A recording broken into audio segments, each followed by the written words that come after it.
Había una vez un país de cuyo cuando ya casi no nos acordamos, en el que periodísticamente dicho, uno volvía de sus vacaciones más o menos tranquilo. La temporada de los grandes episodios arrancaba en marzo, con la vuelta de las clases, de las sesiones legislativas, de lo que a secas se definía como la actividad. ¿Se acuerdan? No, cuando vuelva la actividad. No solo eso ya no es así ni de lejos, sino que, y mucho más si se es un obse de la política, uno ya se va de vacaciones pensando cuántos centímetros o metros en Orsay lo agarrará cualquiera de esas sorpresas o sacudidas que han conformado a la Argentina como una suerte de desmesura permanente. Para el caso, creemos que este programa, a punto de cumplir 25 años consecutivos, tuvo durante enero unos muy buenos aciertos en cuanto a encajar temas que no solamente quedan a salvo de las coyunturas, porque además las abarcan. Pero no se debe negar que la dinámica de las noticias políticas es asfixiante y que vienen de juntarse varias y muy fuertes, y que así seguirá, al margen de cuánta atención le prestan a esas noticias de la política las grandes mayorías. Visto desde afuera, si uno se pone en el lugar de ustedes, digamos, puede suponerse que esto es apasionante para un analista, comunicador, opinante periodístico, como quieran. Bueno, no necesariamente. Es decir, también o además puede ser angustiante o agotador, sobre todo cuando las dudas le compiten a las certezas. Y ahí es donde uno debe tener la certeza de que plantear sus dudas es el primer ejercicio de responsabilidad profesional. Creo que alguna vez hablamos aquí, es más, creo que editorializamos aquí, acerca de lo que les cuesta a los periodistas decir no sé, ¿no? Como si se tratara de estimular que la gente crea que habitamos un Olimpo donde miramos las cosas y las tenemos muy claras. Personalizando, pocas veces o ninguna me encontré en estos días, ¿no?, con tantas figuras del pensamiento del palo, en off, que en off, se plantean ¿a dónde irá a parar esto? Sin encontrar respuesta.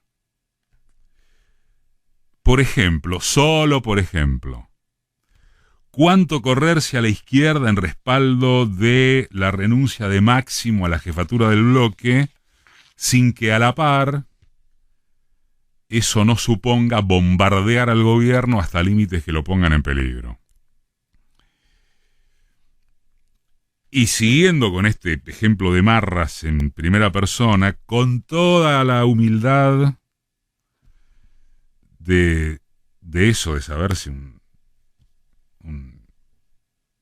escribiente periodístico, un decidor, punto, con toda esa humildad decía, no estoy de acuerdo con la oportunidad elegida por Máximo para manifestar públicamente sus disidencias de la forma en que lo hizo, porque De Yapa tampoco dejó claro específicamente con qué no está de acuerdo.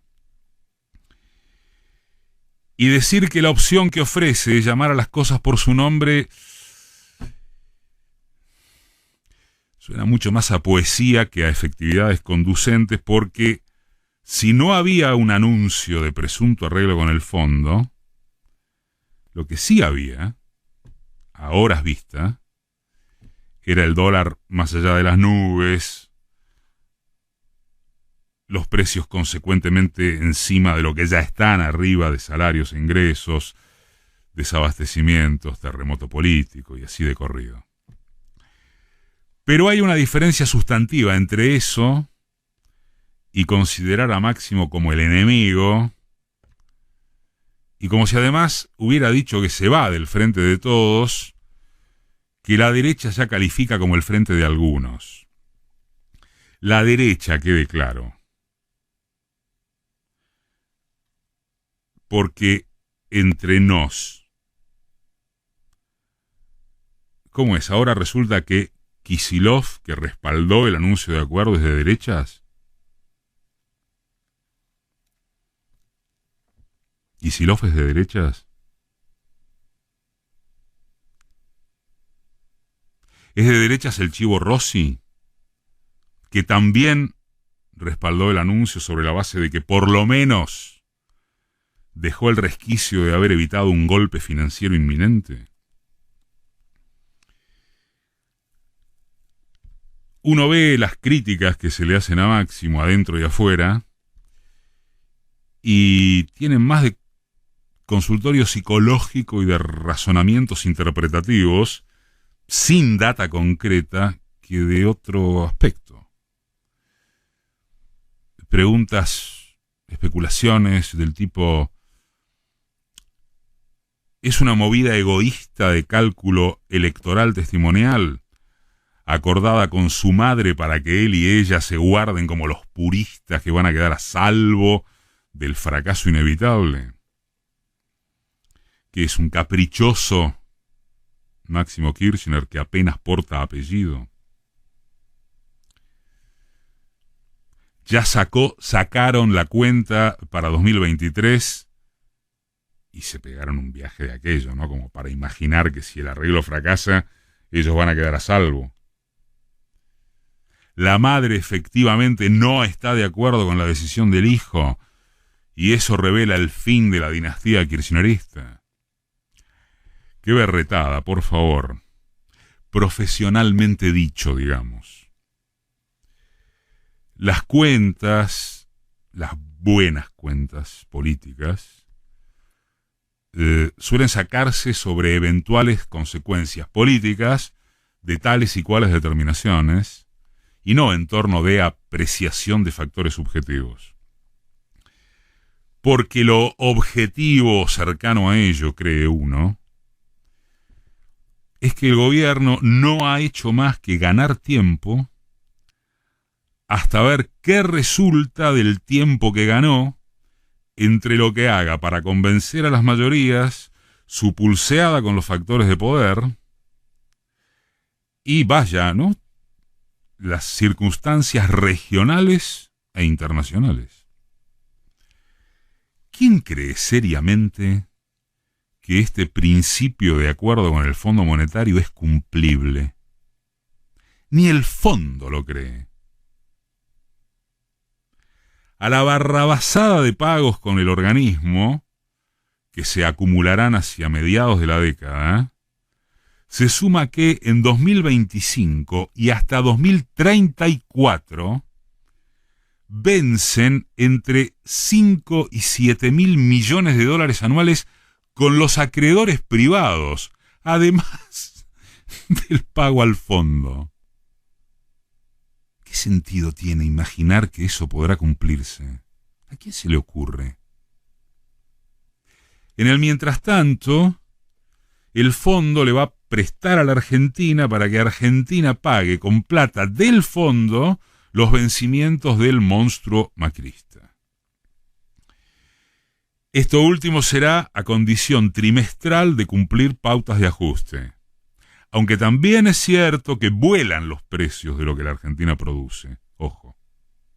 Y en una de esas puede haber la sensación realidad de que podríamos pagar sin aprietes escandalosos. Como fuere, en algún momento habrá que reestructurar todo otra vez, incluyendo muy probablemente la primera revisión del fondo, cuando haga el primer desembolso para pagarse a sí mismo. ¿No era mejor esperar hasta entonces para presionar desde adentro? Puede ser, ¿no? Ayer, Marcelo Justo, ese cronista notable que es corresponsal en Londres de Página 12, publicó en el diario, hoy está en el papel, un artículo muy interesante acerca de la responsabilidad colectiva. Hace referencia a citas beberianas que a su vez fueron aludidas por Mario Weinfeld en otro artículo igual de destacable en el mismo diario sobre el persistente valor de la unidad. Lo de Max Weber es por aquello de las lecciones del sociólogo alemán acerca de la ética de las convicciones y la ética de la responsabilidad. Como escribió Weinfeld, para ir en orden inverso, la dirigencia y la militancia peronistas,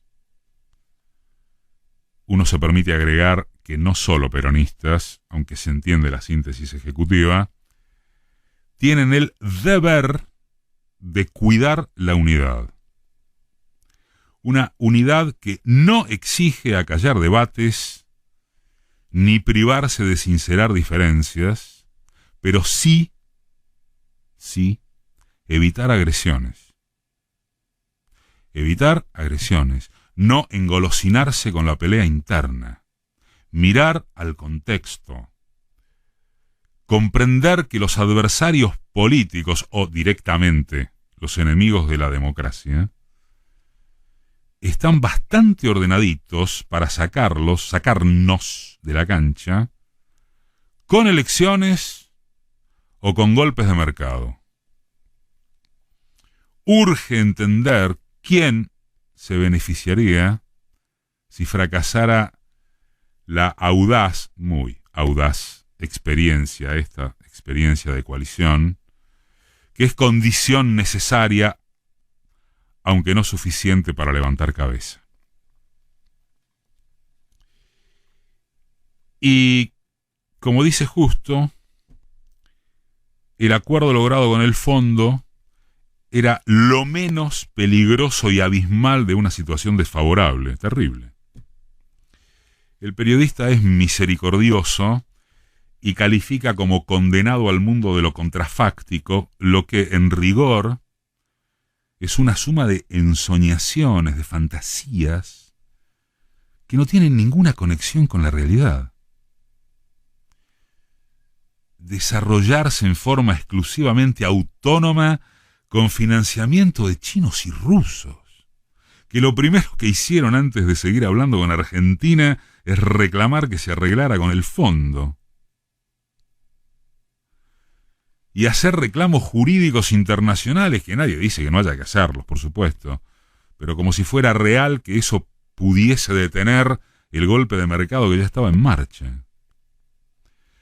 Como si hubiera habido o hubiese una utópica chance de éxito en instituciones cooptadas por el pensamiento y la ejecución neoliberal. Como si pudiera reclamarse que Macri y la estructura mafiosa de Macri que lo acompañó paguen la deuda de su bolsillo, siendo que encima contrajeron la deuda desde un gobierno elegido democráticamente. Nos guste o no nos guste. Los argentinos a veces somos tremendistas, a veces, y solemos virar hacia la intolerancia cuando un compañero discrepa. Sería ideal crecer políticamente al respecto. Y por último, en lo que hace a estas líneas, bien que más que por último, podría ser lo primero. Atento a que el anuncio de arreglo con el fondo es, como nos hemos permitido decir, ante todo, una ficción técnica para ganar tiempo político,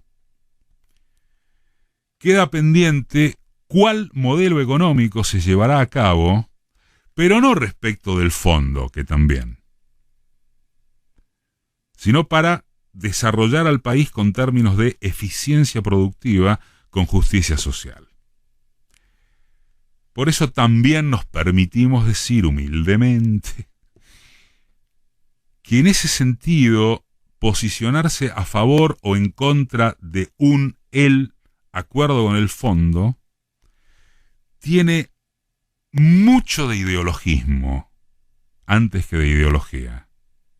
Ideologismo personal, sectorial, especulativo, comunicacional, de pertenencias partidarias, militantes, etc. En otras palabras, funciona o funcionaría como una cortina de humo para no adentrarse en cuestiones que exceden largamente a la, comillas, circunstancia dramática, trágica, de la herencia de Macri. La inflación permanece indetenible y en su multicausalidad, que ahora todos recitan, es una afrenta, la verdad, al sentido común, que no se ubique en primer término a formadores de precios oligopólicos, la estructura de precios.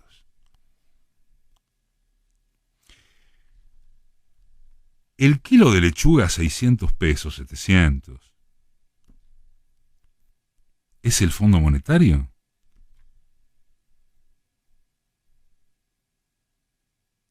¿Y el sachet de leche en órbita es el Fondo Monetario? ¿El pan de manteca? El propio Roberto Feletti acaba de decir, estamos perdiendo la batalla con los productos frescos. Lo demás vamos a ver esto. ¿Eso es el Fondo Monetario?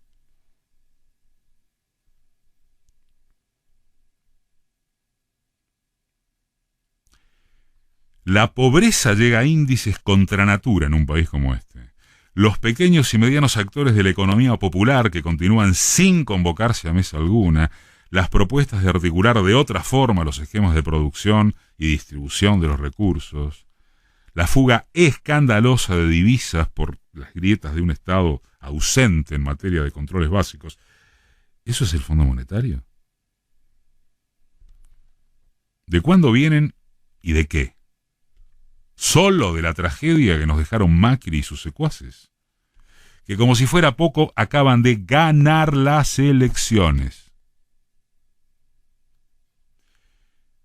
que es un dato insoslayable y que hace a la sentencia mayor que en otra nota muy recomendable suscitó Jorge Alemán, ¿no? No pagar la deuda sin la construcción política que dispute la batalla de ese sentido sería una catástrofe económica y política. Si el pueblo no se apropia de la decisión, es una catástrofe, es un paso al abismo. Y esa construcción de un sujeto colectivo, ¿no os parece?, debe interpelar al frente de todos por fuera de arreglar o no con el Fondo Monetario. La pandemia fue un obstáculo terrible. Bueno, ahora se acaban las excusas, incluyendo las válidas.